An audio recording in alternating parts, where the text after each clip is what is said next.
दोस्तों,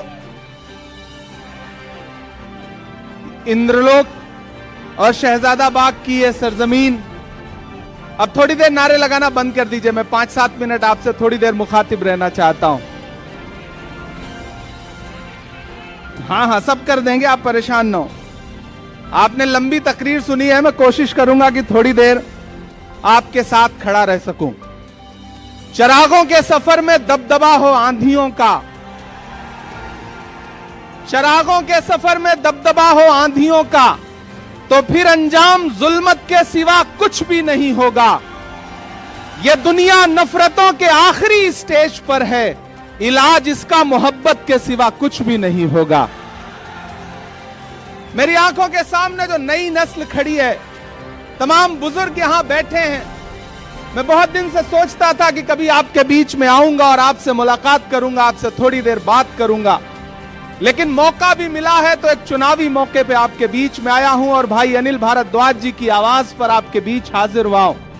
हमारे अल्पसंख्यक विभाग के प्रदेश चेयरमैन अब्दुल वाहिद कुरैशी साहब का इसरार था कि आपको हाजिर होना है।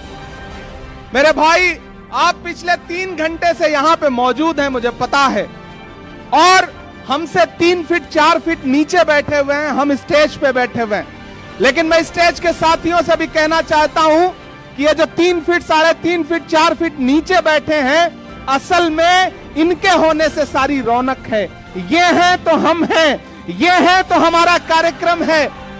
मैं आपके संघर्ष को सलाम करता हूं कि आप पिछले 3 घंटे से मोहब्बत के उस मसीहा का इंतजार करते रहे जिसका नाम राहुल गांधी है। मैं उनका सिपाही बनकर के आपके बीच में आया हूं और आपसे यह कहना चाहता हूं कि 5 तारीख को आपको अपने घरों से बाहर निकलना है। न सिर्फ सदर बाजार के मुस्तकबिल का फैसला करना है, बल्कि दिल्ली के भी मुस्तकबिल का फैसला करना है। यह लड़ाई बहुत बड़ी लड़ाई है। यह लड़ाई अगर आपको लगता है कि सिर्फ चुनावी लड़ाई है तो आप गलतफहमी के शिकार हैं। एक तरफ वो ताकतें खड़ी हैं जो नफरत के साथ खड़ी हैं, और एक तरफ वो ताकतें हैं जो मोहब्बत के साथ खड़ी हैं। ये इंद्रलोक है। मैंने देखा है, मैंने वो विजुअल देखे हैं कि यही आपके सामने इबादत करते हुए एक इंसान के पैर पर किस तरह से लात मारी गई थी। ये वो सरजमीन है कि जहां पिछले 15 साल से सदर बाजार के लोग, शहजादा बाग के लोग, इंद्रलोक के लोग कब्रिस्तान मांगते रहे, लेकिन कब्रिस्तान के नाम का वादा करके आपसे वोट तो लिया गया, लेकिन केजरीवाल कभी यहां झांकने नहीं आए। वो कब्रिस्तान आज भी इंतजार कर रही है। ऐसे में मैं आप सबसे कहना चाहता हूं मेरे भाई कि एक तरफ नफरत खड़ी है, एक तरफ झूठे लोग खड़े हैं, एक तरफ नरेंद्र मोदी खड़े हैं और उनका छोटा रिचार्ज खड़ा है, और एक तरफ कौन खड़ा है? राहुल गांधी।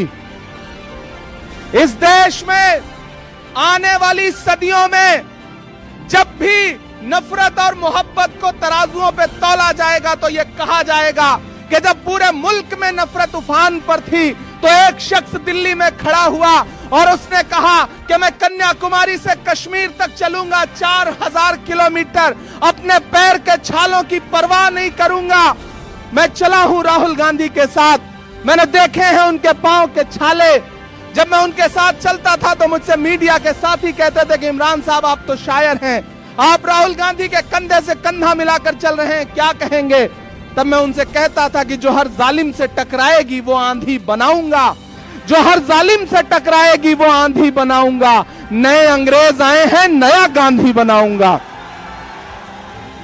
वह इंसान 4000 किलोमीटर चलता रहा, सिर्फ एक नारा लगाता रहा कि नफरत छोड़ो भारत जोड़ो, सिर्फ एक नारा लगाता रहा कि नफरत के बाजार में मोहब्बत की दुकान खोलनी है। अरे इंद्रलोक वालों, शहजादा बाग वालों, आप तो इस बात पर ईमान रखते हो ना कि मजदूर का पसीना सूखने से पहले उसकी मजदूरी उसे दे देनी चाहिए। रखते हो ना इस बात पर ईमान? मैं रखता हूं इस बात पर ईमान कि मजदूर का पसीना सूखने से पहले उसकी मजदूरी उसे दे देनी चाहिए। मुझे बताएं, आज शहजादा बाग के लोग मुझे बताएं, इंद्रलोक के लोग मुझे बताएं, और खास तौर से मेरे अपने समाज के लोग मुझे बताएं कि जब यहां पर नमाज पढ़ते हुए इंसान को लात मारी जा रही थी, जब वहां संभल में लाशें बिछाई जा रही थी, जब हाथरस में एक दलित बिटिया का बलात्कार हो रहा था, जब मणिपुर में माएं बेटियां बिना कपड़ों के परेड कराई जा रही थी, तो निकला था कोई केजरीवाल कुछ बोलने के लिए? निकला था कोई केजरीवाल? निकले कोई नरेंद्र मोदी कुछ बोलने के लिए? नहीं निकले ना। कौन निकला? संभल में कौन खड़ा था? हाथरस में कौन खड़ा था? मणिपुर में कौन खड़ा था? कन्याकुमारी में कौन खड़ा था? कश्मीर में कौन खड़ा था? जब दिल्ली जल रही थी तो कौन खड़ा था? अगर आपके हर मुद्दे पर राहुल गांधी खड़ा है तो फिर वोट अगर किसी बहुरूपीय को देंगे तो ये आप अपने जमीर के साथ नाइंसाफी करोगे। मैं अनिल भारद्वाज जी के लिए आपसे आज अपील करने आया हूं और आपसे यह कहने आया हूं कि याद करो 2013 की दिल्ली, याद करो 2014 की दिल्ली, जब एक नाटक शुरू किया गया था यहां पर और आरएसएस के लोग, भाजपा के लोग पीछे से उस नाटक की पैरवी कर रहे थे। सारा स्पॉन्सरशिप आरएसएस कर रही थी और जब सरकार बन गई, राजनीति में आ गए तो आज सब गायब हैं।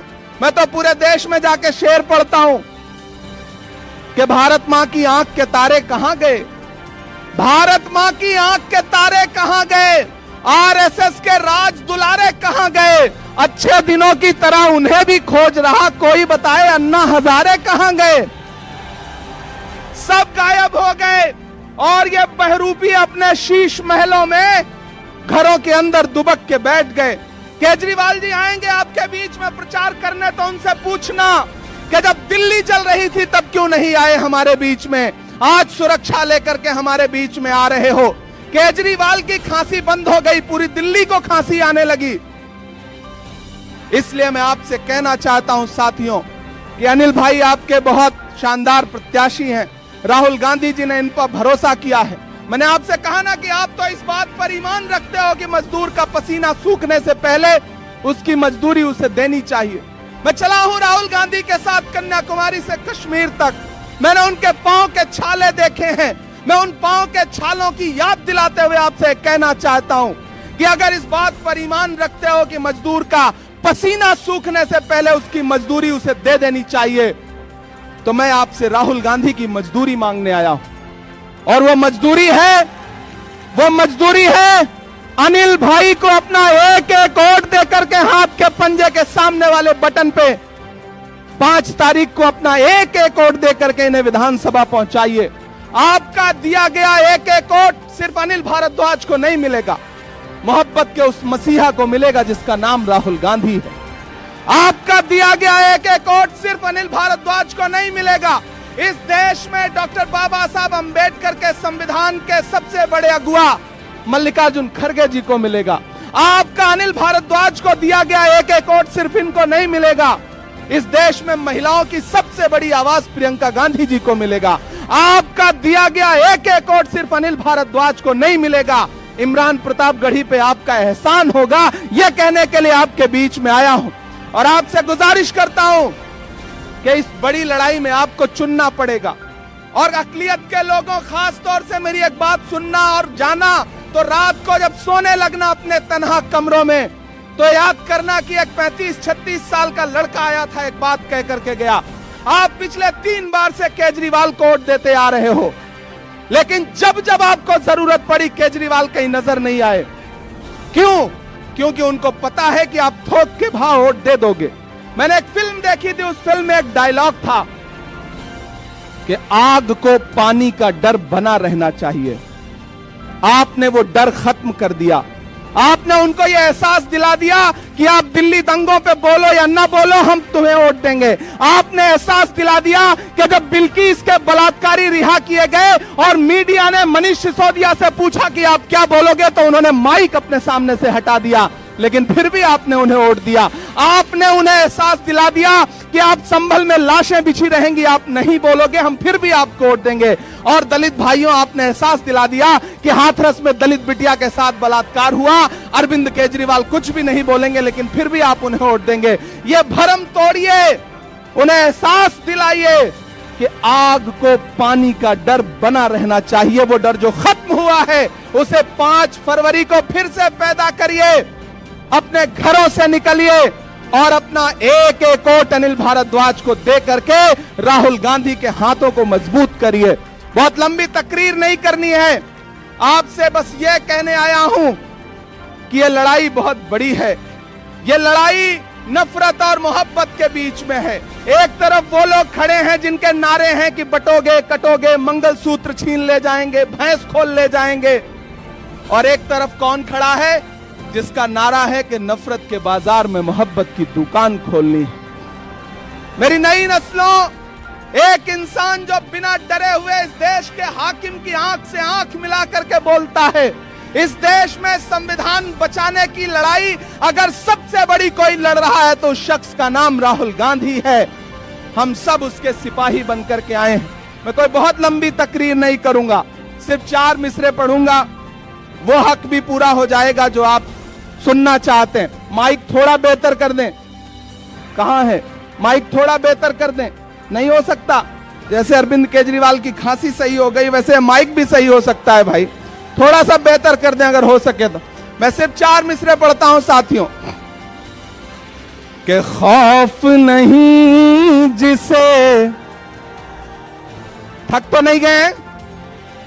नया पाने की चाहत में पुराना छूट जाता है, तुझे अपनाऊं तो मुझसे जमाना रूठ जाता है। मोहब्बत पढ़ने लिखने में बहुत आसान है, लेकिन मोहब्बत को निभाने में पसीना छूट जाता है। मुझे पता है आप पिछले 3-4 घंटे से यहां मौजूद हैं, राहुल गांधी जी का इंतजार कर रहे थे, लेकिन पिछले 4-5 दिन से ऐसा लग रहा है जैसे उनको नजर सी लग गई हो, तबीयत खराब है। आप उनके लिए दुआ भी करें, वो सेहतमंद होकर के कल से पूरे दिल्ली में प्रचार के लिए उतरे। वो खुद आपके बीच में आना चाहते थे, लेकिन उनका संदेशा आया कि इमरान आप जाइए, लोगों से कहिए कि मैं नहीं पहुंच पा रहा हूं और मेरा पैगाम भी उनको पहुंचाइए। तो मैं आप सबकी तरफ से मैं चाहता हूं कि आपकी तालियों के साथ राहुल जी तक यह संदेशा जाना चाहिए कि खौफ नहीं जिसे मुरझाने का, हम उस गुल के साथ खड़े हैं।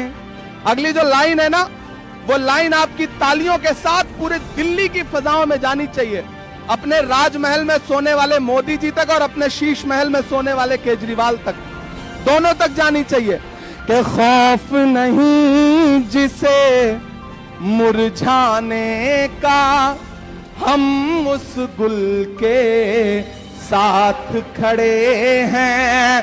खौफ नहीं जिसे मुरझाने का, हम उस गुल के साथ खड़े हैं। कैसा भी दौर आए लेकिन हम राहुल के साथ खड़े हैं। कैसा भी दौर आए लेकिन हम राहुल के साथ खड़े हैं।